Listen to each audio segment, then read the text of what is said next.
జై భీమ్. నా పేరు దీప్తి. సో ఇప్పుడే తేజస్విని అంటుంది హార్మోనల్ ఇంబ్యాలెన్స్ అని. దానికోసం ట్రీట్మెంట్ ఉంది. ఈస్ట్రోజన్ పిల్స్ వేసుకోవచ్చు, లేదా ఇంకా వేరే మందులు వేసుకోవచ్చు. అంతేకాని మా మీద పడ్డం ఆపండి. ఇంకా ఇది 1926 కాదు, 2026లోకి వచ్చేసినాం. దేశంలో చాలా సమస్యలు ఉన్నాయి. అన్నీ వదిలేసి ఇంకా ఆడవాళ్ళ బట్టలు ఎన్ని రోజులు ఇంకా? ఇప్పుడు 2024, 25లో చూసుకుంటే 13% అమ్మాయిలు మిడిల్ స్కూల్ తర్వాత డ్రాప్అవుట్ అయినారు. 15 నుండి 18 మధ్యలో 20,000 పైనే చైల్డ్ మ్యారేజెస్ జరిగినాయి. మీరు ఎన్సీఆర్బీ డేటా చూడండి. ఇంకా రేప్స్ జరుగుతున్నాయి, డౌరీ డెత్స్ జరుగుతున్నాయి.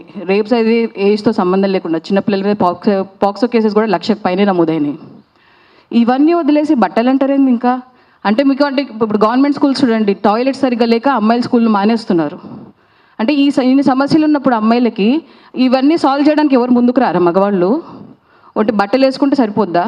పోనీ ఆ నిండుగా బట్టలు వేసుకొని చీరలు వేసుకొని ఒక ఆమె ఎవరో సాధ్వి, ఆమె గాంధీ బొమ్మను కాల్చింది తుపాకీ పెట్టి. ఇంకో ఆమె ఎవరో ఒక రిలీజియస్ ప్లేస్ మీద ఏదో బాణన్లు వేస్తున్నట్టు ఆమె అట్లాంటి ఏదో జెస్చర్ చేసింది నిండుగా బట్టలు వేసుకొని. అంటే మీరు ఎంత ఏదో పనులనే చేయండి, చీరలు కట్టుకుంటే తెలిసిపోతుందా? బట్టల్ని బట్టి వాళ్ళ క్యారెక్టర్ ఏంటి, వాళ్ళు ఎంత మంచి వాళ్ళు అని చెప్పేసి డిసైడ్ చేస్తారా? ఇంకా కల్చర్ అంటారు. పోనీ ఏ కల్చర్? ఇప్పుడు ఇండియాలో మొత్తం ఒకటే హోమోజీనియస్ కల్చర్ కాదు కదా, ఒక్కో స్టేట్లో ఒకలాగా ఉంది. తెలంగాణలో చూసుకుంటే మనకు హైదరాబాద్లో ఒకలా ఉంటుంది, నిజామాబాద్లో ఒకలాగా, వరంగల్లో ఒకలాగా, ఆదిలాబాద్లో ఒకలాగా. ఏ కల్చర్? పోనీ మీరు చెప్పండి, మాకు ఒక మాన్యువల్ ఇవ్వండి, గైడ్లైన్స్ ఇవ్వండి, మన తెలుగు కల్చర్ ఇది అని చెప్పేసి చదివి మేము ఆమోదిస్తాం, ఫాలో అవుతాం.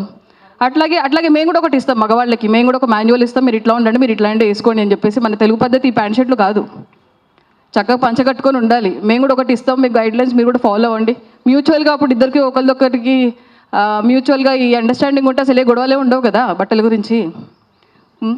మీరు ఏదో ఎందుకు అసలు పాక్సో కేసెస్ చూడండి. ఇప్పుడు మరి రీసెంట్గానే అయింది,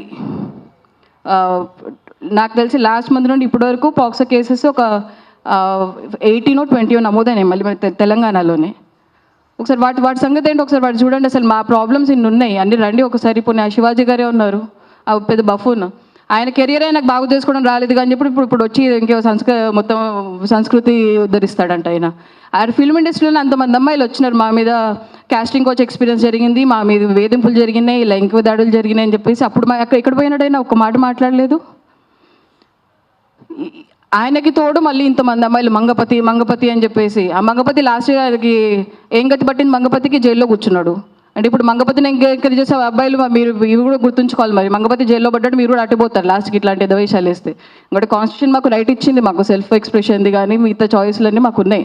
ఆర్టికల్ 14 ఉంది, 15 ఉంది, 19, 21 ఇవన్నీ కూడా కాన్స్టిట్యూషనల్ రైట్స్. మాకు మా ఎక్స్ప్రెషన్, మా ఫ్రీడమ్ మాకు ఉంది. అవన్నీ హరించే ఫ్రీడమ్ మీకు లేదు, అవన్నీ హరించే హక్కు మీకు లేదు. అట్లా చేస్తే లాస్ట్కి నిజంగానే మంగపతిలాగే అవుతారు. ఈ అన్నిటికన్నా డేంజరస్ ఇప్పుడు ఇదే ట్రెండ్. ఇప్పుడు ఎవరు శివాజీ ఎవడు అన్నాడనో లేకపోతే ఇంకెవరో ఏదో అన్నారని కాదు, ఇవన్నీ చూసి మిగతా వాళ్ళందరూ ఇంకా దీన్ని ఎమ్యులేట్ చేస్తున్నారు చూడండి. ఇది ప్రాబ్లం. ఇది కాదు చేయాల్సింది. ఇప్పుడు స్త్రీ ప్రకృతి అంటున్నారు, మొత్తం అన్ని గవర్నమెంట్లు కలిసి ప్రకృతిని నాశనం చేసిన పనులోనే పడ్డాయి. ఒకసారి అరవాలిని కొట్టేస్తామంటారు, ఇప్పుడు నికోబార్ని అంటారు, ఇక్కడ దామగుండంది, ఇక్కడ హెచ్యు అడవులు, ఇట్లా ఒక్కొక్కరి దగ్గర ఒకటి అవుతుంది. మరి ఈ ప్రకృతిని రక్షించండి ముందు. ఆ ప్రకృతి ఇట్లా టెంపరేచర్స్ పెరుగుతూ పోతూ ఉంటే అందరూ ఇప్పుకొని తిరగాల్సిందే. మరి అమ్మాయిలకి ఈరోజు చెప్తారు చీరలు వద్దు అంటే అయితే కొనిపోతుంది. అంటే అమ్మాయిలకి అంత బుర్ర లేదా? ఇక్కడ ఏం వేసుకోవాలి తెలియదా మాకు? ఆ మాత్రం అంటే ఏ ప్లేస్కి ఎక్కడ ఎట్లాంటివి వేసుకోవాలి, ఎప్పుడు ఏం వేసుకోవాలి మాకు తెలుసు కదా. ఆ మాత్రం మా తల ఉంది, బుర్రలో గుజ్జు ఉంది, మా ఆలోచించగలం. ఆ మాత్రం అమ్మాయిలకి లేదా? ఇప్పుడు ఎవరు ప్రవచనాలు చెప్పుకున్నాడు, ప్రవచనాలు పోయి అన్ని దుర్వచనాలు అవుతున్నాయి ఈ మధ్య. ఏంటి 50 ఏళ్ళ ముసలి మాకే ఆగట్లేదు, అబ్బాయిలకి ఏం ఆగట్లేదు అంటే అంత సంస్కారం లేకుండా పెంచుతున్నారు అబ్బాయిల్ని. అమ్మాయిలు ఏదైనా వేసుకుంటే పోండా ఏదైనా చేసుకుంటే అంత తల్లిదండ్రులు అట్లా నేర్పిస్తున్నారా మా అబ్బాయిలకి? లేదా అబ్బాయిలు అట్లా రేపిస్ట్ మెంటాలిటీతో తయారవుతున్నారా? ఒకళ్ళు అవుతే ఎవరు రీజన్? దీని గురించి ఏందో గంటలు చర్చలు, ఎవరెవరినో పిలుస్తారు, కూర్చోబెట్టి మాట్లాడతారు. ఇప్పుడు యూట్యూబ్ అది చేతిలో మొబైల్ ఉన్న ప్రతి ఒక్క ఎదవ యూట్యూబర్ అయిపోతున్నాడు ఈ మధ్య. ఈ రెగ్యులేషన్ లేకపోవడం కూడా ఒక ఇబ్బంది అయిపోయింది. చేతికి కెమెరా దొరికితే, చేతికి ఫోన్ దొరికితే అయిపోయింది. ఇప్పుడు కూర్చొని ప్రతి ఒక్కటి నీతులు చెప్పడమే. అసలు నీ బుద్ధి ఏంటి? నీ లైఫ్లో నువ్వు సాధించింది ఏంటి? నువ్వు అసలు ఎంతమంది జీవితాలు నువ్వు బాగుపరిచినావు? ఇవన్నీ పక్కన పెట్టి ఎంతసేపు సంస్కృతి అంటే ఏంటి? సంస్కృతి, కల్చర్ ఇవన్నీ కూడా ఫ్లూయిడ్, మారుతూ వచ్చినాయి. అప్పటికి ఇప్పుడు ముందు నుంచి ఒకలాగా లేదు. మారుతూ ఉంటే దాంతోపాటు మనం మారాలి. ఇప్పుడు అది మనం ముందుకు పోవాల్సింది పోయి ఈ అబ్బాయిలు ఏంటో అర్థం కావట్లేదు. ఈ మధ్య అందరూ రిగ్రెసివ్ తయారవుతున్నారు, మెల్లమెల్లగా వెనక్కి పోతా ఉన్నారు. అదే వస్తుంది. క్యాలెండర్ చూసుకోవాలి. అంటే మాకందరికీ ఆడవాళ్ళందరికీ 2026 నెక్స్ట్ 2027 క్యాలెండర్ మేము తీసుకుంటాము, మీరందరికి రివర్స్ తీసుకోండి క్యాలెండర్.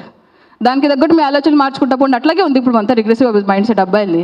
ఇవి కాదు మీరు చేయాల్సిన పోరంటే మీది కాదు. మనకి ఉద్యోగాలు లేవు, పొల్యూషన్ పెరిగిపోతుంది. ఇప్పుడు హైదరాబాద్ ఎక్కి కూడా దారుణంగా తయారవుతుంది మిగతా వాటిలాగా. ఇన్ని ఉన్నాయి ప్రాబ్లమ్స్. రోడ్లు సరిగ్గా లేవు, పబ్లిక్ ఫెసిలిటీస్ సరిగ్గా లేవు, ట్యాక్సెస్ పెరిగిపోతూ ఉన్నాయి, రేట్లు పెరిగిపోతూ ఉన్నాయి, ఇన్ని ఉన్నాయి సమస్యలు. ఇవి చేయండి. మా చీరలతో లేకపోతే మా బట్టలతో అవ్వదు. కల్చర్ అంటారు. ఇప్పుడు నేను వేసుకుని తెలుగు కల్చర్, ఈయన వేసుకుని తెలుగు కల్చరే, మీరు వేసుకుని తెలుగు కల్చర్, ఇక్కడ వేసుకుని తెలుగు, ఇవన్నీ కూడా తెలుగు కల్చరే. మనకంటూ ఒక డైరెక్షన్స్, ఒక మాన్యువల్ ఏం లేదు. సో ఇలాంటి ఇంకా ఈ రిగ్రెసివ్ థాట్స్ ఆపి పనికొచ్చే పనులు చేయండి, పనికొచ్చే విషయాలు ఆలోచించండి, మాతో కలిసి రండి, కలిసి పోరాడదాం అసలు సమస్యల మీద. ఇది సమస్య కాదు, మీ సమస్య కాదు, మా సమస్య కాదు, ఎవరి సమస్య కాదు ఇది. సో అనవసరమైన విషయాల మీద టైం వేస్ట్ చేయడం ఆపేసేయండి. జై భీమ్.